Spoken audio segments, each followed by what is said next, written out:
অবশ্যই ফার্স্ট ম্যাচে আমাদের এক্সপেকটেশন অনেক মানে বেশি ছিল, বাট এটা তো ফার্স্ট ম্যাচ। আমাদের বোলাররা মোটামুটি খারাপ না, ভালো করেছে। 15-20 রান বেশি হয়েছিল, বাট আমাদের ব্যাটসম্যানরা আমরা আসলে মিস্টেক করে ফেলছি।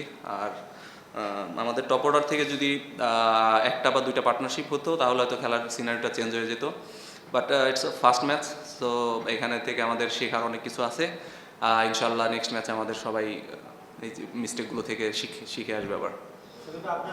না দেখেন, আসলে টি-20 খেলা তো একজন দুইজনের উপরে অনেকটা ডিপেন্ড করে। সো ওদের ফরেনার একজন খুব ভালো ব্যাটিং করেছে। আর সবচেয়ে বড় কথা, আমরা ব্যাটসম্যানরা আসলে কলাপস করাতে ব্যাটসম্যান যদি কেউ ওইখান থেকে দাঁড়াতে পারতো, আমাদের খেলাটা তো আমাদের হাতে চলে আসতে পারতো। সো ইনশাল্লাহ নেক্সট ম্যাচে এগুলো সব ঠিক হয়ে যাবে।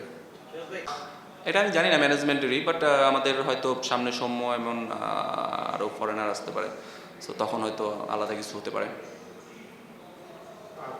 আমাদের জিনিসটা দেখেন, আমাদের টিম কম্বিনেশনের ব্যাপার ছিল। আপনি আমাদের 6 জন থেকে 7 জন ব্যাটসম্যান ছিল, সেখানে হায়দার আলী একটা ফরেনার, সেও একজন ব্যাটসম্যান ছিল। আর সাব্বির টপ অর্ডার, আমি টপ অর্ডার এবং ইয়েও টপ অর্ডার, সোহান। সো আমার মনে হয় টিম কম্বিনেশন ঠিক ছিল, বাট আমরা আসলে কেউ যদি আমরা পারফর্ম করে টপ অর্ডার থেকে কেউ রান করতো তাহলে হয়তো পুরো গেম সিনারিওটাই চেঞ্জ হয়ে যেত। তো আসলে অলরাউন্ডার হিসাবেই খেলানো হয়েছে। আর ও দেখবেন যে ন্যাশনাল লিগেও রান করেছিল। হ্যাঁ, না এখানে বললাম টিম কম্বিনেশনে হয়তো নেক্সট ম্যাচ আবার দেখতেও পারেন।